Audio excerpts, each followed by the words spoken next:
God Almighty, the Father, the Son, and the Holy Spirit, be with you and remain with you now and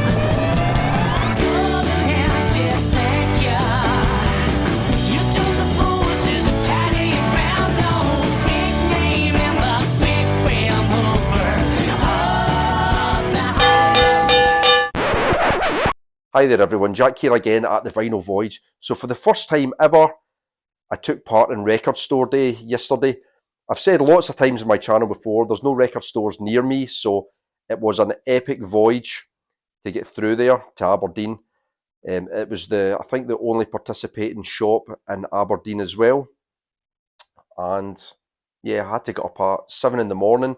I got through to Aberdeen for 8:30, and by the time I got there, the queue was massive. So I was in two minds whether I was going to join the queue or not, but I thought I'll give it a go. I'll soak up the Record Store Day vibes, and there was something that, like I said, that I really wanted. So have a quick look at my Record Store Day experience.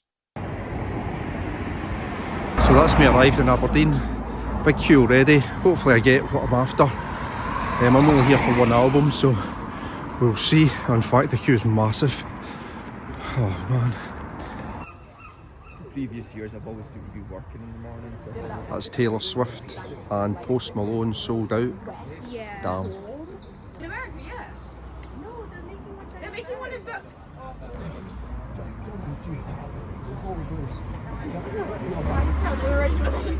It's gonna be crazy.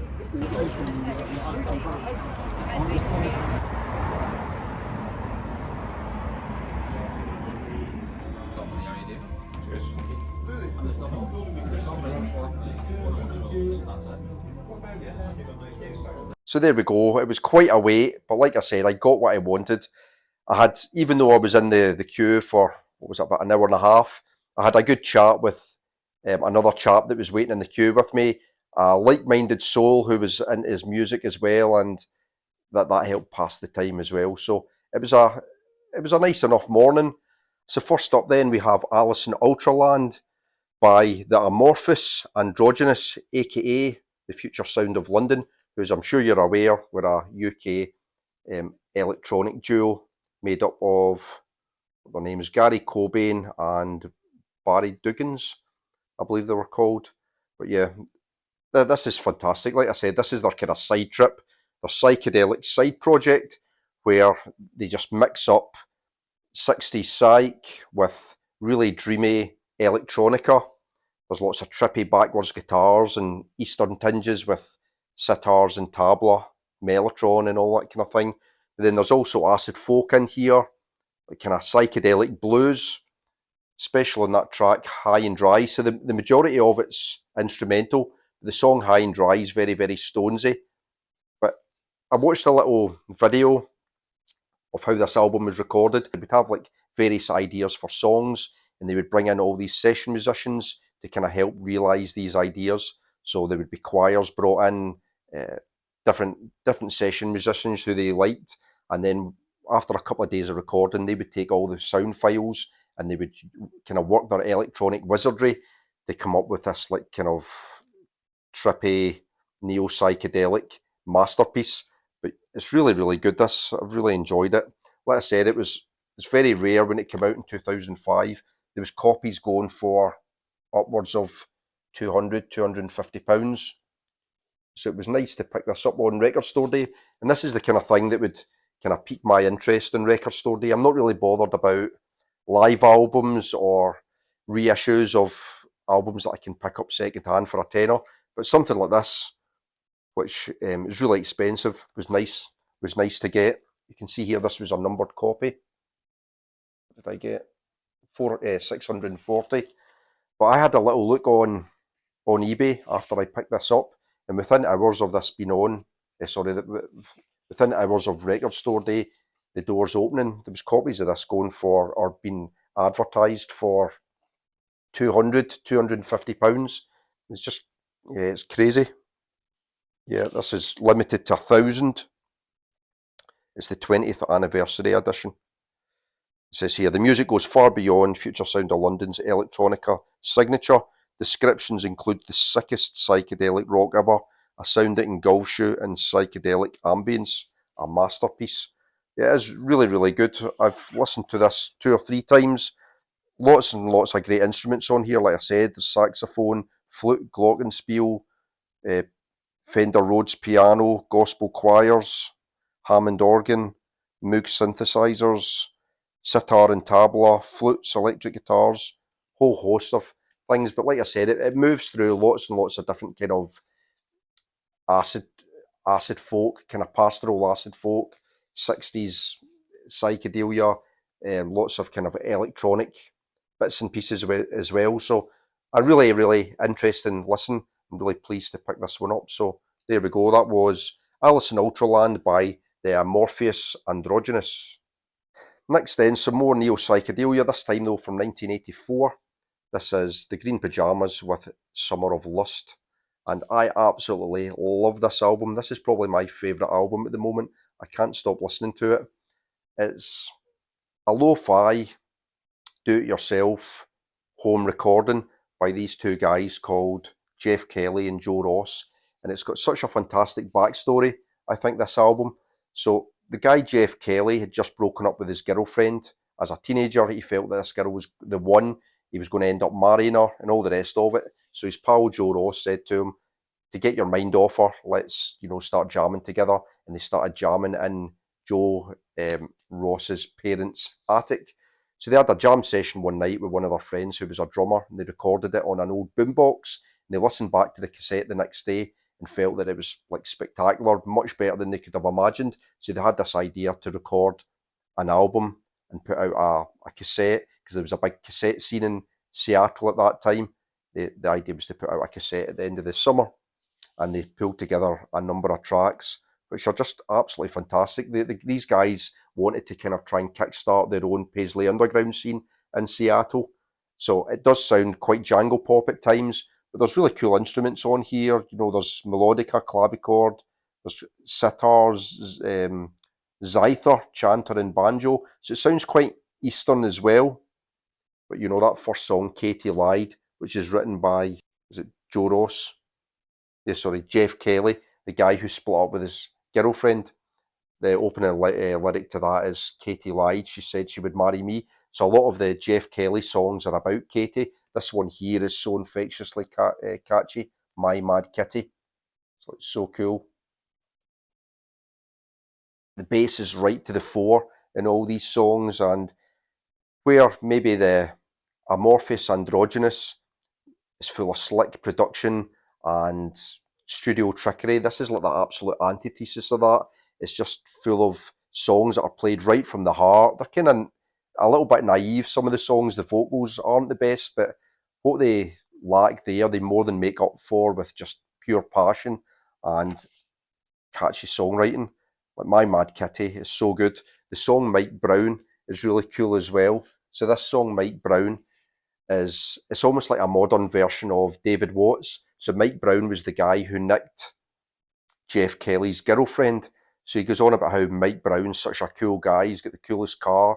He's always got pot. He's so funny. But then he puts in all these little asides, like, oh, he's a bit of a clown, and he stole my girl, and she was the girl of my dreams. So that's such a great song as well. Yeah, really cool. So it was initially put out in '84 on cassette, and then it was later picked up, and there's a whole blurb on the back, the story about how it was picked up and put out by this record company, Ubik. So it was initially put out in cassette on Green Monkey Records, and then Ubik put it out in the UK in 1989 on record. I think it's been reissued once. I picked this up second hand from Rough Trade's second hand store, and only paid about £20 for it, and it's like the best £20 I think I've ever spent on a record, because like I said, I love this. If you like things like the Rain Parade, but you like it even more lo-fi, then you would just love this. Like, the songwriting is just brilliant. And I think the Green Pajamas have went on to release a lot of albums since, and I would imagine a lot more polished albums, but I love this. It's really, really, really good. So pleased that I picked it up, and to be honest, I actually can't stop listening to it at the moment. So there we go. The Summer of Lust, the Green Pajamas. So we've looked at some neo-psych albums. Let's go back and look at a classic UK psych group, or a short-lived psych group from the late 60s. This is Please, with their compilation of singles, 68 to 69. So Please never put out a studio album, but they did put out some brilliant, brilliant singles. So the band were formed in 67 by a guy called Peter Dunton, who was a drummer, singer-songwriter, and their bass player, Bernie Jinks.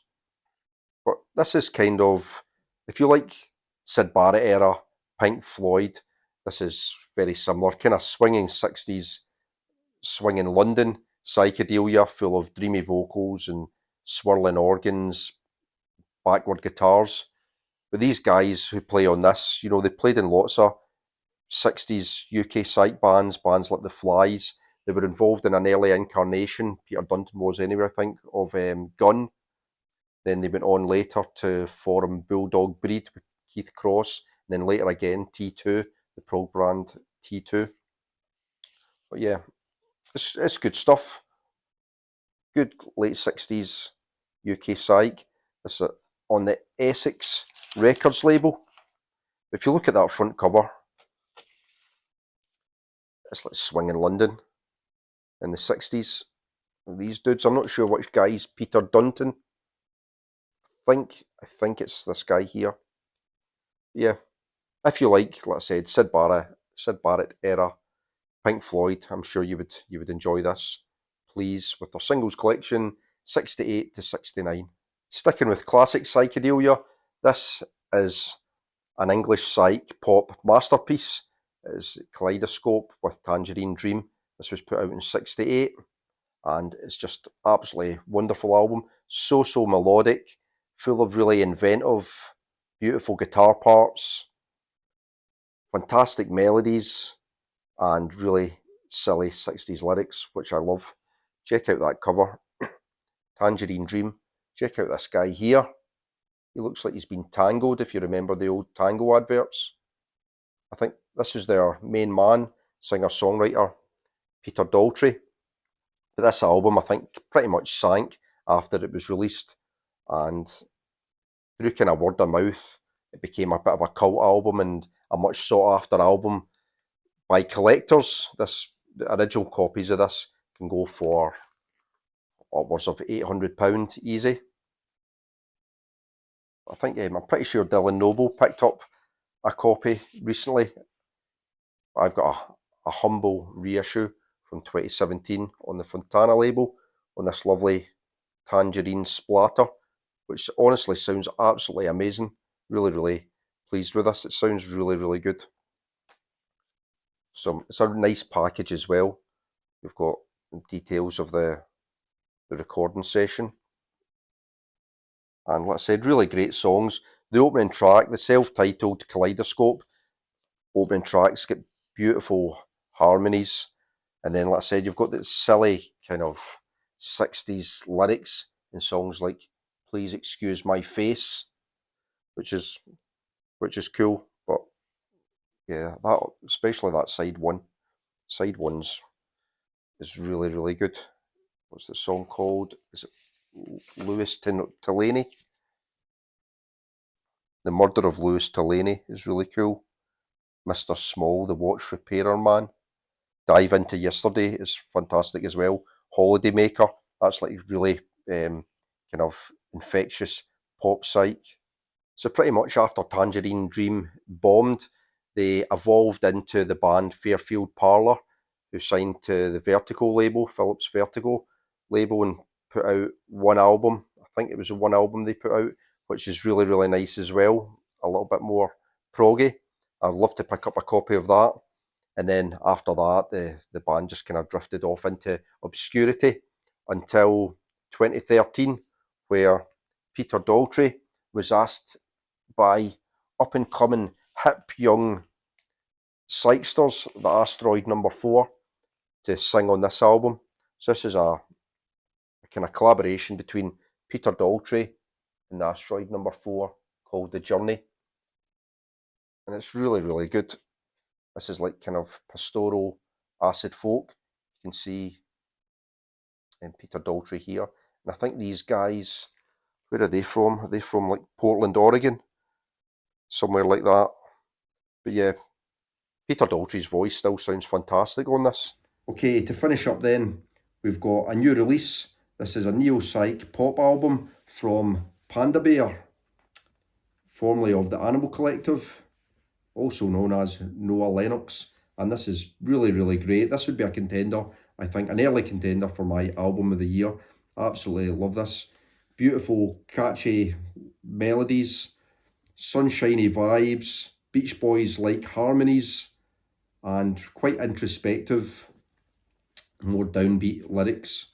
I think this is technically a breakup album. I think Noah Lennox was breaking up with his Portuguese wife during, or was it before these sessions? I think the songs are inspired by that breakup. But I don't know, it doesn't really come across overly much when you listen to the album. The second track, really, really cool. His daughter does some spoken word in Portuguese over the top of the music. That's excellent. The opening track was the single, Praise. That's really cool as well. Song 50 Milligram is really great vibes, really trippy as well. It's a nice package all in. I like the album art, and let's see what other songs are on here that I like. The second song is really good, Anywhere But Here. That first side as a whole is brilliant. But yeah, really, really enjoying this so far. I've listened to this loads. I'll just show you the label. That's it there. Panda Bear. So yeah, if you like catchy pop psych, again, I'm sure you would love this. It's really easy to get into. I love the melodies. Very, very Beach Boys, the melodies, but the rest of it's not. You know, he's a bit of a electronics wizard as well, and the rest of it's just really kind of catchy, poppy tunes. But yeah, I love this. Excellent stuff from Panda Bear. So there we have it. That's a rundown of the psych albums that I've been listening to over the last couple of weeks. A bit of a mixture of neo-psych, kind of classic UK pop psych, and a modern release as well. But all those albums I really, really enjoy. And some of them are new albums that I bought over the last week or so. Some of them I've had for longer. But all of them absolutely fantastic. I'm sorry I'm rushing this a little bit, but the football's about to start and I'd like to watch the Spurs game. However, thank you so much for watching. I hope you enjoyed the video. Please, if you did enjoy it, give the video a thumbs up. It really helps the video and the channel as a whole. And more importantly, I'd love to hear your comments. If you know these albums yourself, you get any anecdotes about listening to them or bits of info about the bands, always love to hear that. Or if you've not heard the albums before, let me know which ones you've not heard, if you've given them a listen or not, or if you didn't like them, throw that one in there as well. But until the next time, I'm back to work tomorrow, nightmare, so back to the grind tomorrow. But until the next video, see you later. Bye for now.